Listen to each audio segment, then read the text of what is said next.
Congratulations on being named one of the players to be inducted into the Premier League's Hall of Fame, one of just 16 players to be recognised in this way. What does it mean to you? I didn't expect to be a part of the great Premier League players, but look, I'm blessed, I'm thankful, I'm honoured. I know that a big part of it I've got to be grateful towards, my teammates as well.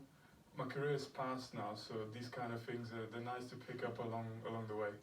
If you could sit and talk to the Vincent Kompany that signed for Manchester City back then, do you think he'd be able to believe what you achieved at that club? Vincent Kompany 2008 would have said, this is brilliant, Thank God we still managed to do it. When I was really young, 17, 18, I was a big talent, and now I'm a coach myself, so I can say it, even almost objectively. Yeah. But then injuries just literally nearly compromised my career, and City was a way out more than an opportunity in the beginning. But it was the exact reboot I needed, and then to bring it from that point on, how I felt at that moment, where I was just happy to get games again, to where I finished, I'm proud about that.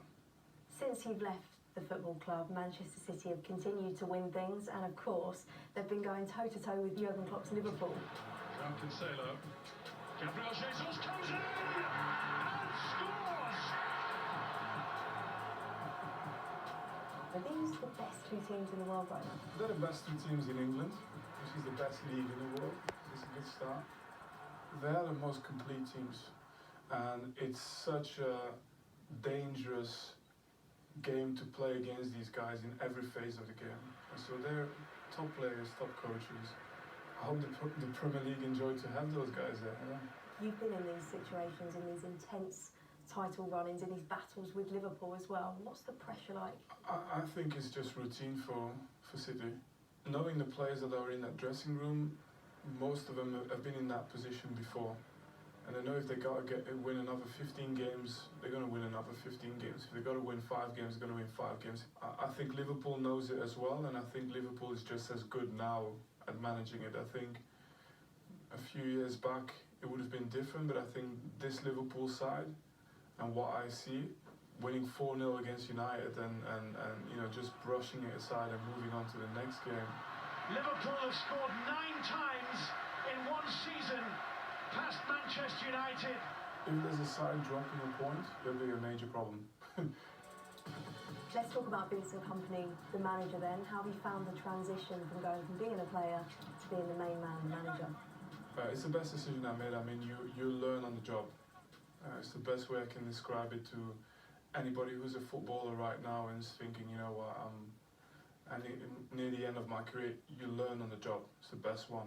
And it was tough and rough, but where I am now compared to 3 years ago, it's a different world. I wouldn't have become a coach if I didn't meet Pep. It's as simple as that. And it's not that I'm trying to be what he is, because nobody can.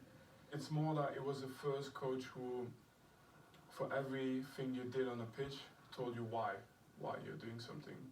And so I've approached the game since I've met him in that way. You're obviously really enjoying your time at Anderlecht at the moment, but one day, potentially, do you think we could see you managing in the Premier League, maybe at Manchester City? Yeah, the last thing I will say is that. No, look, I'm a fan. And right now, being a fan is perfect, I think if they can keep Pep for another 20 years, they should keep Pep for another 20 years. City should always go for the best coach in the world. Unless I am the best coach in the world, which I'm not by now.